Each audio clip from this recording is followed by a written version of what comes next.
খিচুড়ি item পছন্দ করে না শহর বন্দর গ্রাম যেখানেই বলেন না কেন সবাই কিন্তু খিচুড়িটা খুবই পছন্দ করে। তবে গ্রামের খিচুড়ি রান্না করাটার দৃশ্যটা যদি আজকে আপনাদেরকে দেখাই, যে শুরুতে আপনারা দেখতে পাচ্ছেন যে কি কি উপাদান দেওয়া হয়েছে। এখানে কিন্তু ফুলকপি থেকে শুরু করে কাঁচা মরিচ, তারপর কিন্তু মসুরের ডাল এবং চাউল মিক্সচার করে কিন্তু এই পানিতে দেওয়া হচ্ছে। দেখুন কি অসাধারণ ভাবে এটাকে রান্না করা হয়। আসলে খেতে যত দ্রুত তার সঙ্গে শেষ হয়ে যায়, কিন্তু রান্না করাটা বা রান্নার যে রেসিপিটা এটা কিন্তু অনেক সময় লাগে। আর আসলে দীর্ঘ সময় কাজ করার পরে, দীর্ঘ সময় রান্না করার পরেই কিন্তু একটি সুস্বাদু খাবারে রূপান্তরিত হয়। তো এটা কিন্তু আমি শহরেও দেখেছি যে খিচুড়িটা অনেকেই খুবই বেস্ট হিসেবে কিনে নেয়। তারপর হচ্ছে যে আমাদের গ্রামের মধ্যে কিন্তু এটা সচরাচর, বিশেষ করে শীতের দিন অথবা বৃষ্টির দিন আসলে কিন্তু এই খিচুড়ি রান্না খুব ভালো করে পানিটা ফুটবে, তারপর কিন্তু সুন্দরভাবে কিন্তু এই খাবারটা, সুস্বাদু খাবারটা কিন্তু তৈরি হবে। আপনারা দেখতে পাচ্ছেন যে এটা কিন্তু বিশাল বড় একটা পাতিলের মধ্যে কিন্তু রান্না করা হচ্ছে, যেটা আমাদের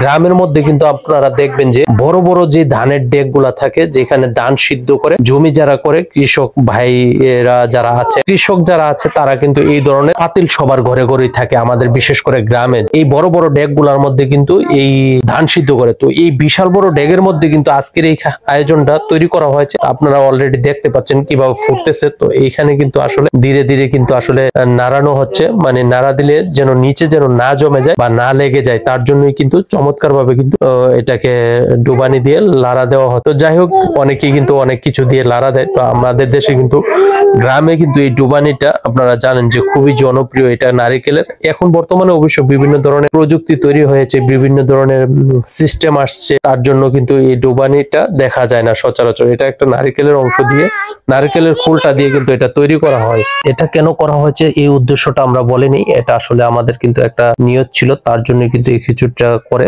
অনেকেই অনেক রকমের নিয়ত করে থাকে। তো যাই হোক, অনেকে দেওয়া হবে বা খাওয়ানো হবে, তার উদ্দেশ্যে কিন্তু এই খিচুড়িটা তৈরি করা হয়েছে। তো আজকে কিন্তু সবাইকে, বাড়ির আশেপাশে যারা ছিল সবাইকে দাওয়াত করা হয়েছে এবং সবাই কিন্তু এটা নিবে এবং খাবে। তো সব মিলিয়ে কিন্তু ভালো একটু উদ্দেশ্যে কিন্তু এটি তৈরি করা হয়েছে। তো আসলে এরকম গ্রামে কিন্তু অনেকেই অনেক রকমের স্বপ্ন বা অনেক আশা নিয়ে কিন্তু অনেক কিছু বলে থাকে মুখে মুখে বা মনে মনে, তখনই কিন্তু এই ধরনের আয়োজন গুলা করা হয়। তাছাড়াও কিন্তু এমনিতেও কিন্তু রান্না করে খাওয়া হয় যেন বিভিন্ন সময় টেস্টের জন্য। তো যাই হোক, আপনারা দেখতে পাচ্ছেন যে এই খাবারটা কিন্তু আমি অলরেডি টেস্ট করতেছি যে কিরকম হয়েছে। তো আমি টেস্ট করতেছি, তো অনেক আগে খেয়ে ফেলেছি, বয়সটা তো পরে দিচ্ছি। তো যাই হোক, এখানে কিন্তু খাবারটা অনেক টেস্ট হয়েছে, অনেক সুস্বাদু হয়েছে, যেটা আসলে সচরাচর এতটা টেস্ট হবে আমি কল্পনাও করি নাই। তো মাশাআল্লাহ, আলহামদুলিল্লাহ, খিচুড়িটা খাওয়ার পর কিন্তু আমার অনেক ভালো লেগেছে এবং অনেক টেস্ট লেগেছে। আমি পুরো খিচুড়ি তেমন আমি বেশি খাই না, কিন্তু আজকের খিচুড়িটা কিন্তু আমি প্লেটে যতটুকু দিয়েছিল সবটুকুই কিন্তু খেয়েছি আলহামদুলিল্লাহ। তো সবাই